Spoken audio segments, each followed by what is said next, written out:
Olá, sexto período, bom dia, boa tarde ou boa noite, eu não sei o horário que vocês vão estar visualizando o vídeo, tá bom? Hoje a gente vai falar sobre o neodarwinismo, tá?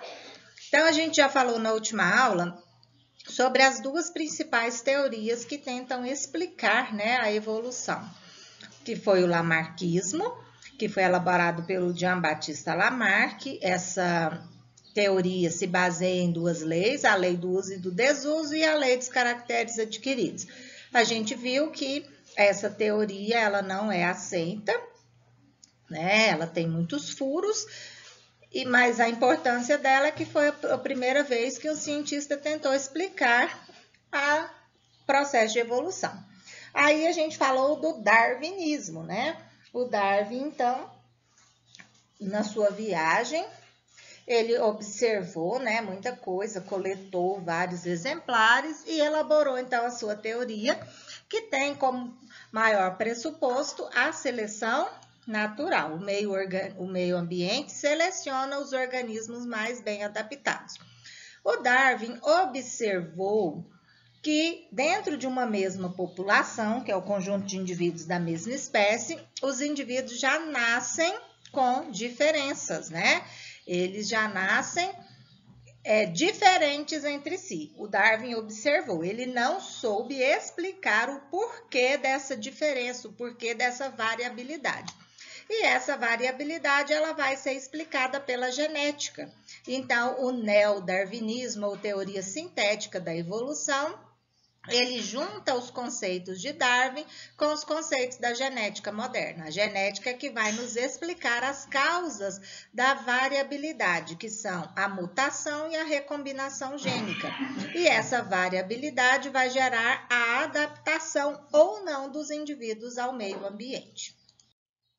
Então, quais são os méritos dessa teoria, da teoria sintética? Ela reuniu sobre uma teoria consistente a essência da teoria de Darwin, que é a seleção natural, mais os conhecimentos da genética moderna. Então, quando a gente fala em teoria sintética, a gente está falando de Darwin e do seu processo de seleção natural e genética moderna. Essa teoria também consegue fornecer explicações consistentes sobre a origem e a manutenção da variabilidade das características nas populações de cada espécie. E ela define a população e não o indivíduo como unidade evolutiva. Quais são, então, os fatores evolutivos responsáveis pela variabilidade genética? O primeiro deles são as mutações. O que é uma mutação? É uma alteração no material genético. A mutação ela é a fonte básica da variabilidade. Ela ocorre ao acaso e ela é de frequência muito baixa. Por isso que em evolução a gente fala as coisas acontecem em milhares de anos, tá?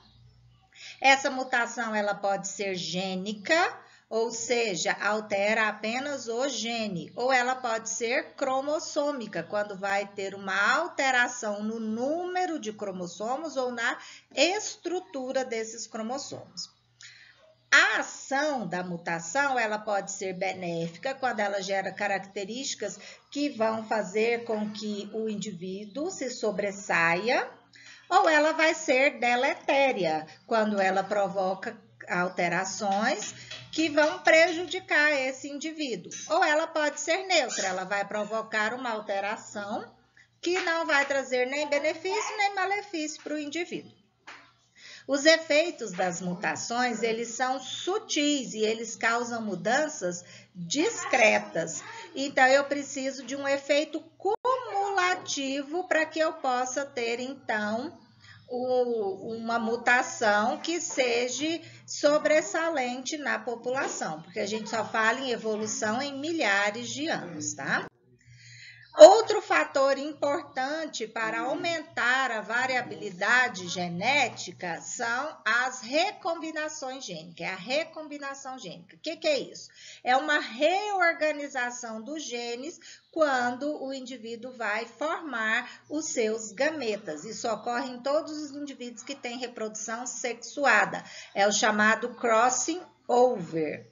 Então, vamos ver aqui o que é esse crossing over. Então, eu tenho aqui, por exemplo, um cromossomo paterno aqui em laranja e um cromossomo materno aqui em vinho. Quando eu vou formar os meus gametas, vai ocorrer essa permuta, essa troca de pedaços entre esses cromossomos homólogos. Então, vai ocorrer esse crossing over. Tá vendo aqui embaixo que esse cromossomo laranja ficou com uma parte vinho e esse cromossomo vinho ficou com uma parte laranja, então ele agora está diferente, ocorreu uma mistura do material genético. Então, quando esse indivíduo aqui vai formar os seus gametas, eles já vão ser o quê? Bem diferentes. Então, isso aqui aumenta a variabilidade genética. Por isso que indivíduos que são filhos do mesmo pai e da mesma mãe, eles muitas vezes são bem diferentes entre si, por conta desse crossing over aqui.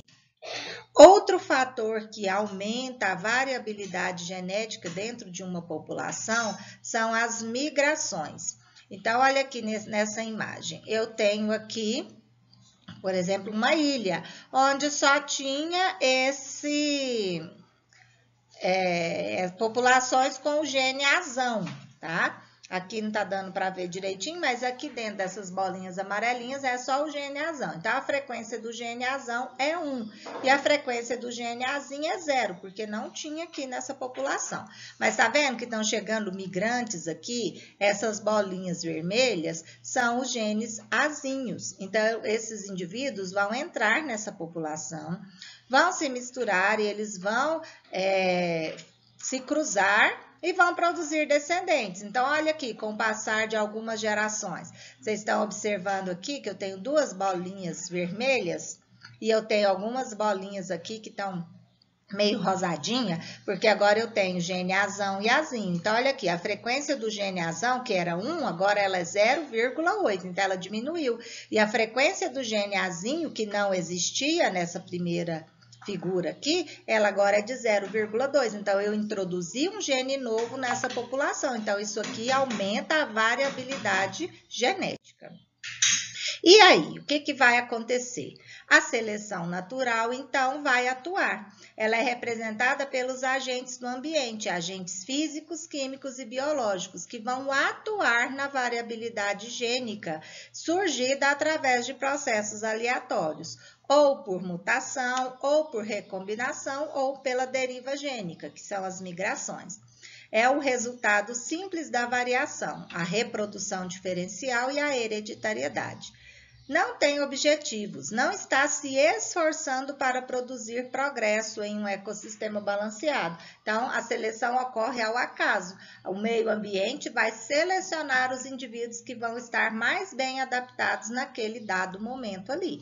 Pode ser que hoje uma característica que seja vantajosa no ambiente X, se esse ambiente mudar amanhã, essa característica passa a não ser mais vantajosa.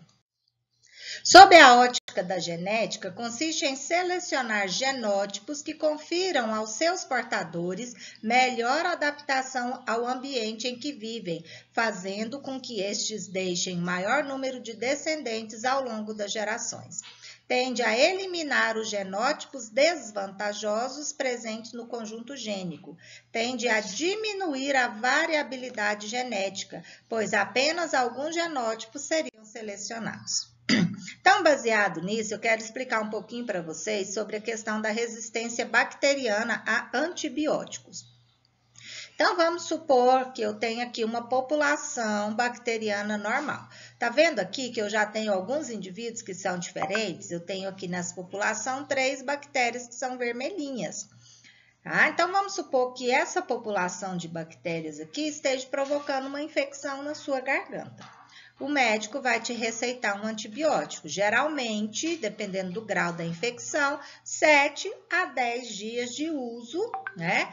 E nos horários corretos. Tem antibióticos que são uma vez ao dia, outros são de 12 em 12, outros de 8 em 8 horas. Então, é importante que você use corretamente nos dias e horários prescritos. Por quê?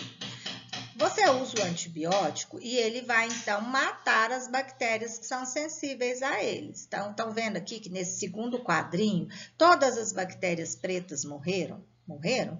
Se essas vermelhas ficarem, elas vão se reproduzir, elas fazem divisão binária, se dividem em duas, né? E eu vou ter ali uma nova população de bactérias e a sua doença persiste. Então, o que acontece? Quem é que vai eliminar essas bactérias que são resistentes ao antibiótico? É o nosso sistema imunológico. Nós temos umas células especializadas, que são chamados macrófagos, e eles fazem a fagocitose. Literalmente, eles comem os agentes invasores. Então, o antibiótico vai matar as pretinhas, que são resistentes a ele, e o seu organismo vai matar as outras, que o antibiótico não faz nem cosquinha para elas. Então, por isso que você precisa tomar nos horários corretos. Quando você não toma, você sobrecarrega o seu sistema imunológico. Aí ele tem que comer as pretinhas e as vermelhinhas. E acaba que algumas vermelhinhas vão escapulir disso. E aí vai chegar um tempo que eu tenho toda uma população de bactérias que são resistentes a esse antibiótico. E aí não adianta eu tomar ele mais, porque todas essas bactérias são resistentes a ele. Eles não fazem nem cosquinha nelas. Elas vão continuar vivas. Por isso é importante tomar pelos dias e horários que foram prescritos, mesmo que os sintomas tenham desaparecido.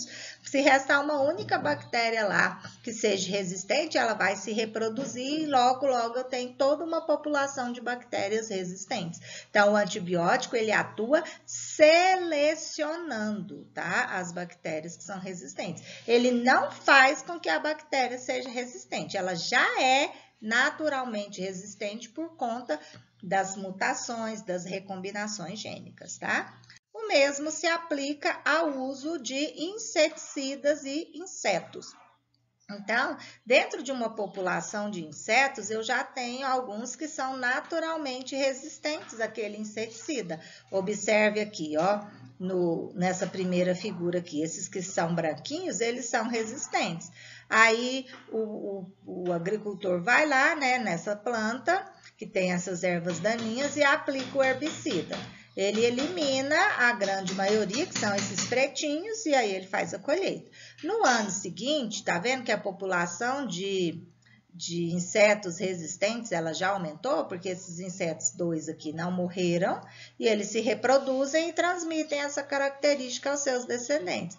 Olha lá no ano 3, eu já tenho praticamente toda uma população resistente a esse herbicida aqui, então não adianta jogar mais. As bactérias os insetos vão continuar ali e vão degradar toda a plantação, tá?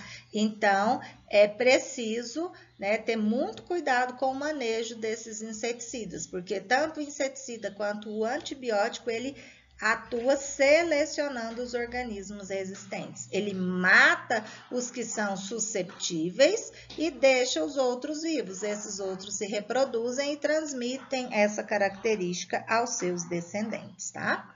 Pessoal, espero que tenha ajudado. A gente já tem atividade lá no Google Sala de Aula e qualquer coisa a gente está à disposição para responder as dúvidas, tá bom? Um abraço, fiquem todos com Deus.